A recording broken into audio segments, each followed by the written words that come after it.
నవీన గారు మ్యాచెస్ చూసేటప్పుడు పెద్దవాళ్ళు అయితే పూర్తిగా ఇన్వాల్వ్ అయిపోతారు, లేకపోతే పూర్తిగా పిల్లల మీద వదిలేస్తూ ఉంటారు. ఇలా జరుగుతున్నప్పుడు కంప్లీట్గా కొన్ని సంబంధాలు వచ్చినాయి అనుకోండి, వాళ్ళే అన్నీ చూసుకొని వాళ్ళే అందులో ఫిల్టర్ చేసుకొని తీసుకొచ్చి అబ్బాయికి చూపించడమో లేదా అమ్మాయికి చూపించడమో జరుగుతూ ఉంటుంది. అసలు ఇది ఎంతవరకు కరెక్ట్? పెళ్లిలో ఫ్యామిలీ ఇన్వాల్వ్మెంట్ ఎలా ఉండాలి? It's like this Rupa, two extremes. ఎట్లా అంటే వదిలితే పిల్లల మీద కంప్లీట్గా వదిలేస్తారు. ఎట్లా వదిలేస్తారంటే ఇప్పుడు మా దగ్గరికి వచ్చి రిజిస్టర్ చేసేటప్పుడు కూడా కొన్నిసార్లు పిల్లలు ఆన్లైన్లో చేస్తారు, లేకపోతే పేరెంట్స్ వచ్చి ఇక్కడికి వచ్చి రిక్వైర్మెంట్స్ అవి చెప్తూ ఉంటారు. Not everybody, I'm just talking about in general. Parents పిల్లలు కలిపి ఇన్వాల్వ్ చేసే వాళ్ళు కూడా ఉంటారు, చక్కగా తీసుకెళ్లే వాళ్ళు కూడా ఉంటారు. I'm not talking about those people. Certain people ఏం చేస్తారంటే అసలు పిల్లలకి అసలు సబ్జెక్ట్ చెప్పరు, పిల్లలకి ఏం కావాలో కూడా కనుక్కోరు. వాళ్ళు ఇంకా మన దగ్గర పెట్టినట్టే పిల్లలు ఇంకా ఉన్నారు, మనం పెంచినట్టే వాళ్ళు ఇంకా పెరుగుతున్నారు, మన రిక్వైర్మెంట్లే వాళ్ళ రిక్వైర్మెంట్ అనుకుంటూ ఉంటారు.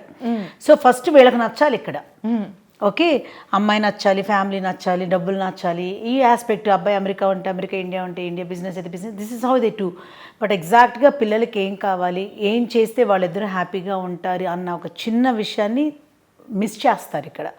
సో ఇప్పుడు మేము ఒక 30, 40, 50, 60 చూపించినా కూడా వాళ్ళకి ఒక్క ప్రొఫైల్ కూడా వాళ్ళకి నచ్చదు. ఒకవేళ నచ్చినా ఏదో ఒకటి వాళ్ళకి నచ్చిన పాయింట్స్లో తీసుకెళ్ళి పిల్లాడి ముందు పెడితే అక్కడి నుంచి అసలు రెస్పాన్స్ కూడా రాదు. ఓకే, మీరు 60లో నుంచి ఒకటి తీసి ఇచ్చిన తర్వాత 60, 100లో నుంచి బాబు నుంచి పాప నుంచి రెస్పాన్స్ రాలేదు అంటే అప్పటికైనా మనకి వర్క్ ఏంటి, మనం ఎంత గ్రౌండ్ వర్క్ చేసినా if he's or she is rejecting అంటే what is that we missed here అన్నది వాళ్ళకి తెలవాలి.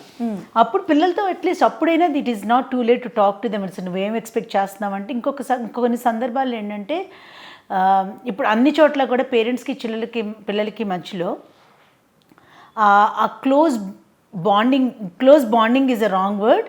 కొన్ని ఓపెన్గా మాట్లాడే ప్రైవసీ ఉండదు. అవును, ఓకే, ఆ ప్రైవసీ ఉన్న పేరెంట్స్ దగ్గర మేము డీల్ చేసే విధానం, మేము డీల్ చేయగలిగే విధానం చాలా స్మూత్గా, హ్యాపీగా, ఈజీగా వెళ్ళిపోతూ ఉంటుంది. వాళ్ళకొక క్లారిటీ, మాకొక క్లారిటీ ఉంటుంది.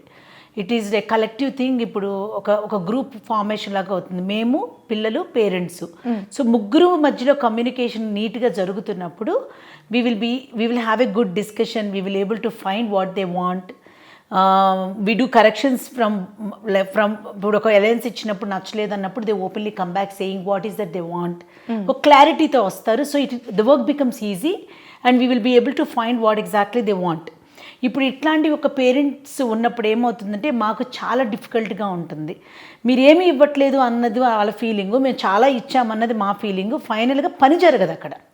ఈలోపు ఆ పిల్లలు ఎవరినో ఇష్టపడతారు, లేదంటే కనుక ఇంకొంచెం రోజులు అట్లా వెళ్తానే ఉంటుంది బండి. ఓకే, ఇప్పుడు మేము కూడా మీ పిల్లల్ని ఇన్వాల్వ్ చేయండి అంటే వాళ్ళకేం తెలుసు, వాళ్ళకేం తెలియదు, లేకపోతే వాళ్ళకి టైం లేదు, ఇంత కూర్చుని చూడటానికి లేదు అని అంటారు. అసలు ఇది లైఫ్లో ఒక మేజర్ ఇష్యూ. మేజర్ ఇష్యూ కాదు, మేజర్ ఈవెంట్ లైఫ్లో, major part of your life. ఈ టైంలో నీకు టైం లేదు అని అంటే కనుక దట్స్ నాట్ కరెక్ట్ కదా. పిల్లలు ఈ టైంలో టైం కావాలి. ఇప్పుడు కొందరు పేరెంట్స్ని మీరు దగ్గరుండి సంబంధాలు ఎత్తుక్కోండి అంటే మాకు అంత టైం లేదంటారు. అసలు ఆ లైన్, ఆ విషయం ఏంటి అసలు మాకు ఇప్పటికీ అర్థం కాదు. టైం లేకపోవటం ఏంటి? You don't have to spend 24/7 on this. Little time you keep on a weekend to search alliances, little time to do some ground work. ఒక ఫోన్ కాల్ అయితే మనం ఇంత చిట్ చాట్ చేస్తాం, సినిమాల గురించి ఇంత కాన్వర్జేషన్స్ చేస్తాం. అట్లాంటిది ఒక నేటివ్స్ కానీ అవి కానీ ఊళ్ళలో కానీ కనుక్కోవటానికి ఎంతసేపు పడుతుంది? జీవితం కదా ఇక్కడ. తర్వాత బాధపడే కన్నా ఇప్పుడు you have to do it కదా. సో అది ఒకటి ఉంటుంది. రెండోది ఇంకొక ఎక్స్ట్రీమ్స్, ఏదన్నా ప్రొఫైల్స్ ఉంటే మా పిల్లలకి పంపించండి, వాళ్ళు ఓకే అంటే ఇప్పుడు మేము చూసుకుంటా ఉంటారు. ఇది లవ్ మ్యారేజ్ కాదు. ఇప్పుడు ముందు అసలు బయోడేటాలో ఫాదర్ ఎవరు, మదర్ ఎవరు, ఈ చదువు ఆ చదువు, చిన్న గ్రౌండ్ వర్క్ మనం చేసి బాబు ఇట్లా ఇది బాగానే ఉంది, ఈ ఊర్లో కూడా మన చుట్టాలు ఉన్నారు, ఇది ఏదో చదివితే బాగుంది, లేకపోతే నువ్వు చదువుకున్న స్కూల్ లాగానే ఉంది, లేకపోతే ఈ స్కూల్లో మీ బాబాయ్ వాళ్ళ బాబు చదువుకున్నాడు, ఎట్లా ఏదో ఒక కనెక్షన్తో పిల్లలతో మాట్లాడి కమ్యూనికేట్ చేస్తే ఒక ఇంట్రెస్టింగ్ కాన్వర్జేషన్ జరిగితే దానిలో నుంచి you will be able to identify your exact requirement. Families ఏంటో తెలుస్తాయి, కుటుంబాల గురించి డెప్త్కి వెళ్ళి మనం తెలుసుకోగలుగుతాము.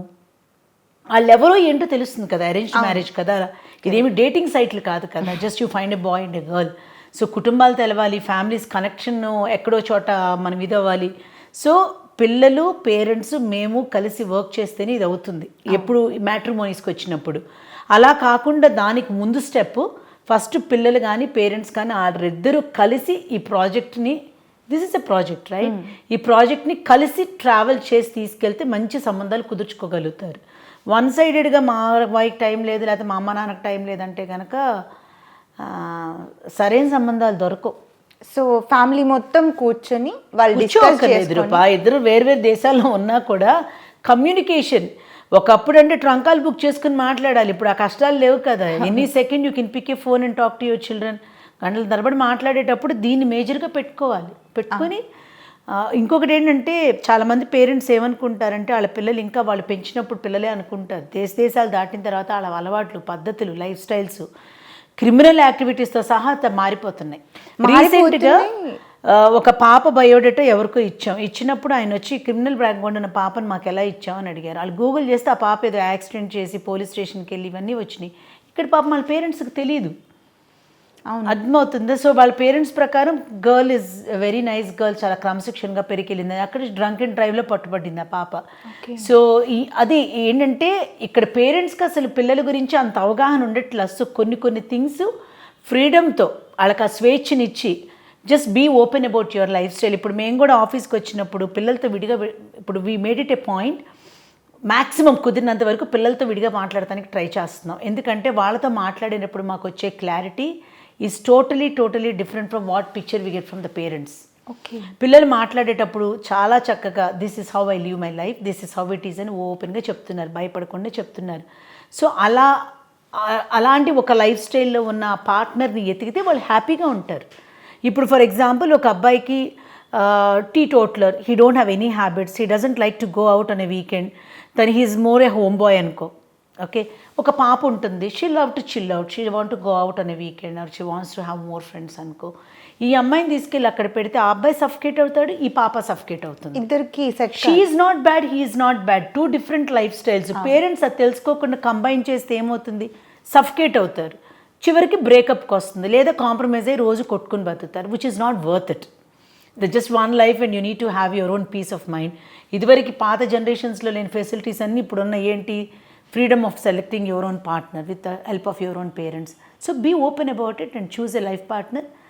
ప్రశాంతంగా మంచి అమ్మాయిని, నీకు తగ్గ అమ్మాయిని, ప్రశాంతంగా నీకు తగ్గ అబ్బాయిని చేసుకుంటే లైఫ్ స్టైల్స్ మ్యాచ్ అయితే ఏ గొడవ ఉండదు.